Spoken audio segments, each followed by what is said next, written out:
So he had to pass. So they listed 3 examples, 3 tests. Yeah. So not going to the forbidden bunk, passed. Rescuing Larry, passed. And refusing to hunt Dawn and Dory, passed. Yeah, because it was like, we wanted to know if you could follow orders, and we wanted to know if you were brave, and we wanted to know if you knew when not to follow orders. It's like, what? It's like Kirk doing the Kobayashi Maru. It's like he should have been kicked out of the academy. Instead, they give him a commendation and give him a ship assignment right away. Yeah, like he goes to the Republic. That's true, because I could find different scenarios for each of these where he could have also passed. Because not going to the forbidden bunk, didn't you guys hear a scream? Possibly a man's scream. Wouldn't you want to go and maybe help him? Mm-hmm. That could have been a pass.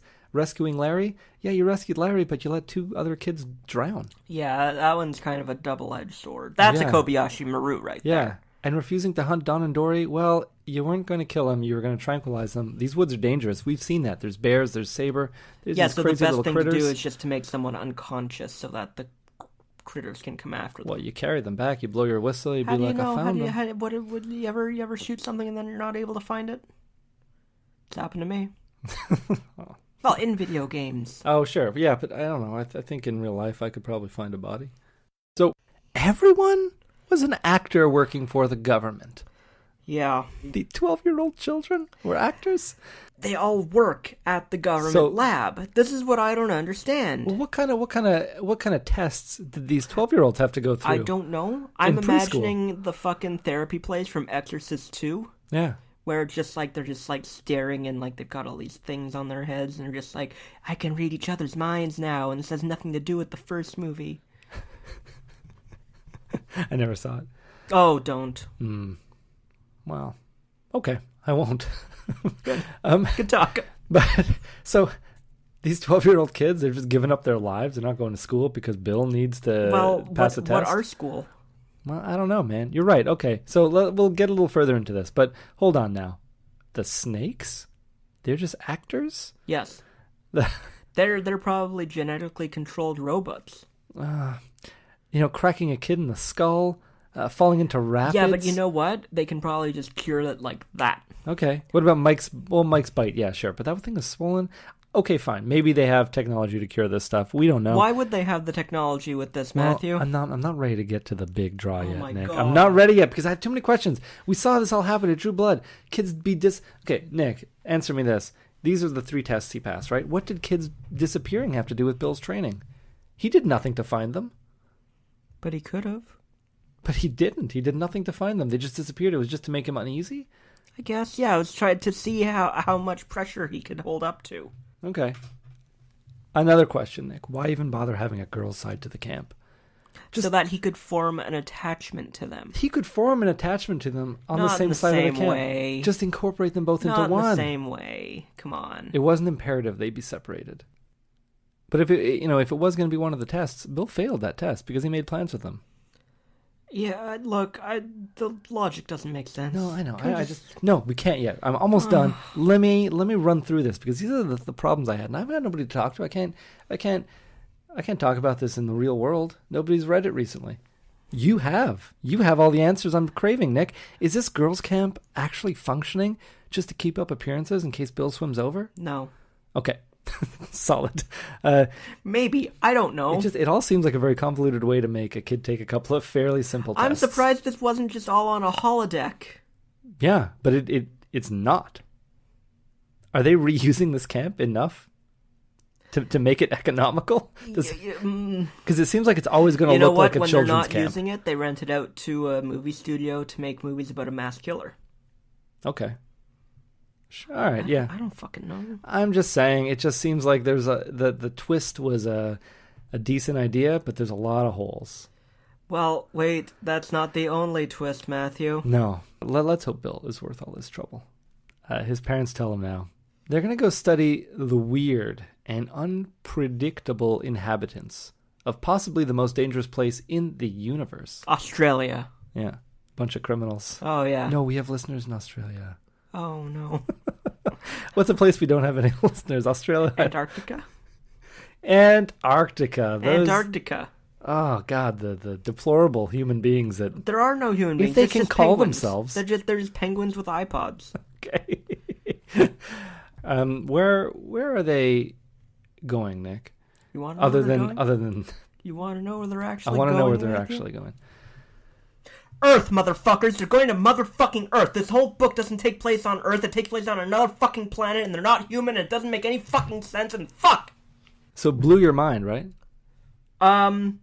No, it's just stupid. They're aliens. Oh. Aliens. Aw, snap, Robert. You did it. You passed, Robert. You passed my test. So I think, for sure, this explains the weird colors in the sky, the mountains, those freaky little dingoes at the beginning, because they were unlike anything I've ever heard of. Maybe now Mike, you know how they described him looking like a bulldog? Maybe he actually looked kind of like a bulldog. The city names all make sense now. How do you think Earth is going to... How do you think things are going to go on Earth for Bill and his parents? Hope they just crash land in the water and they can't get the hatch open. What era do you think they're going to get in there for? It's really open-ended, you know? Could be anything. That could be another Goosebumps book. I don't want a sequel to this. No? Return to Camp Nightmare? Return to Camp Nightmare. It's just what was happening on the girls' side? No. Oh. Okay, what time era? What would you like it to be set in? If I know Stein and his love of, 50s sci-fi tropes, they'll end up in the 50s. Either the 50s or modern day, as if, it's completely parallel technology, evolution, whatever. Okay. Or yeah. I guess they're advanced since they can go to other planets, but, But yeah. For all intents and purposes, it was a 1993 society. Sure. I think that the twists shouldn't have ended here. I think there should have been another twist where they actually get into a rocket, go to Earth, land, then it's... And everybody's an ape. They just find a half-buried Statue of Liberty. Yes. Or it's the zombie apocalypse. But maybe not infringing on these respective properties, respected properties. Thank you, Nick. You just see them land, and they're looking around amazed, and then this kid runs up and catches them in a jar, and then runs over and shows his mom, look what I found. And it's just a bunch of little bug-sized people being what's that? And that's how it ends. He puts them up on a shelf. Yeah. Okay, because they're tiny. Yeah, thank you. This is actually the ending of a Twilight Zone episode, too. That's why I was like, are you serious? Oh. There's an episode where it's kind of like the Superman origin story, where it's well, I'm a husband and a father. I've got to build a rocket to get off this because the nuclear wars are coming. It's 1961, and this is a pressing matter in the psyche of America. So everybody, get into this rocket. We're going to take off and leave this planet before it destroys itself. Okay. So then they take off, and it's where are we going to go, Father? Well, there's this planet called Earth I've heard about. We're going to go there. Because the joke's on them, because the same shit's happening here. Oh. And then there's the other Twilight Zone episode with Agnes Moorehead, and it's a great episode. I think it's called The Invaders, where she is living in this house. She's mute, and she's in this house, and it's it's wintry. It's she's just there. She's cooking her soup, and it's not a shack, but it's it's not it's cozy. Not a nice place. It's maybe not. It's out in the country. She's basically living in a barn. Okay. And then she hears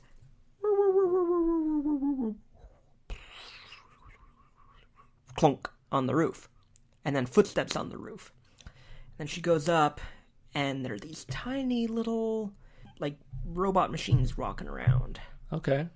They're supposed to be little aliens in spacesuits walking around and everything. So she gets her broom, and she's get out of it. Without saying anything, she's just get out of here, starts shooing them away. Then finally she goes up to the top, and she sees the spaceship, and it says United States Space Administration. That's pretty clever. That's pretty good. I like that one. It's one of the best episodes. Well, that takes the wind out of my surprise extra twist then. Yeah. Sadly. I'm sure everything's been done. Nick, what are your final thoughts on this book? Just straight up, it was a nay for you, eh? It sure was. I found it to be kind of a strange book. That's, it was strange. Yeah, sort of like how I remembered it, Nick, but it felt very off. Like this is what turned you on to Goosebumps? Well, honestly, it's the cover that turned me on to Goosebumps. And I was like, all right, if all the covers are going to look like this, I'm going to have a good ride, man. But it did not feel like a Goosebumps book. And I don't know how to explain it. Maybe it's it's because it took place outside of suburbia. Okay, yes. And he didn't have a little shit of a sibling. He didn't. And it was a big old cast of characters. Yeah, it was a big ensemble piece. Yeah. And the stakes were much higher. It was never a bunch of fake outs. Like, there was the fake out of the bus driver wearing a mask. All right. There was another one later on where I think Jay was like, oh, Saber's coming in through the window. And then the next chapter is like, well, he actually wasn't. Jay's having a rough time. For the most part, I mean, kids are getting slaughtered, kids are getting bit, kids are disappearing, and it's all real. Except like that camp. none of it was. Yes, it's just like camp. So you never saw the television episode, eh? No. All right. Well, I'd say it was decent. And I want to say that it highlighted Saber a little more. Like, Saber was the real villain in this thing. Turns out, in the end, he was just an animatronic. And not just in the world of the show. I'm surprised they didn't explain Saber. Yeah. And I believe other animals, I think the snakes might have been robots too. I think they were like, well, what about the snakes? Like, robots? All robots. All robots. And my memory is hazy. That's but a real shocker on Shock Street. Sure is, Nick. I believe even Uncle Al may have been a robot. But don't quote me on that. But definitely Saber, he was not real. And the twist that they were not on Earth, I think was done a lot better in the episode because they were able to show it. So instead of just saying, we're going to Earth, the parents come up and it's like, well, we're going up there, Bill. And they point, and then you see the clouds kind of part, and Earth is up in the sky. So what, they're on the moon? Well, that's the next thing. It's like, well, I like the reveal a little better, but this is way too close to Earth to have another planet that shares a lot of the same qualities. Or that they're on Melancholia, and it's just, they're going to get to Earth, and they're going to have a bad day. Yeah, I never saw the movie. Oh, yeah. Don't ruin it, though. For me, not yet. So this is what's thinking. Well, let me tell you, before the opening credits, it's a very artful montage of the last minute of Earth. Oh, okay. Like, it tells you right up on Front Street, yeah. It's coming. Like, this planet is going to fucking crash into Earth. Okay. Here's what happened before. Ah, okay. Yeah, it's the most accurate on-screen depiction of depression I've ever seen. Well, that sounds like a fun ride. It's really not. No. I'm ready to give my G-Splat rating, Nick. Yep. I'm giving it a 4. Holy fuck. Oh, yeah, it's up there because... Jesus fucking Christ, man. A lot of this attributed to the cover. A lot of this attributed to it was real scary as you're reading it. It's like, man, where are all the jokes, Stein? Yeah, you said phony. Sure. I'm not laughing because kids are dead. I'm not getting the fake out and then reveal that I'm used to in reading these Goosebumps books. At the end, a little disappointed, but also I was like, wow, this is a twist on a twist. Coming right off the back of The Girl Who Cried Monsters twist. Which was a good twist. Yeah, I'm enjoying the ride, man, and I love camp. So this is right up my alley. But you, Nick, I feel like you're going to give it a much less of a rating. Yeah, I gave it a fucking 1. Whoa. The 1G splat. The dreaded 1G. I could have given it 0.5, but I gave it a 1 because I'm not an asshole. Okay, you're reserving that for something else. Maybe. Oh, God, I don't know. I hope not. I'm sure there's something coming up. I know there's a couple that I am not looking forward to.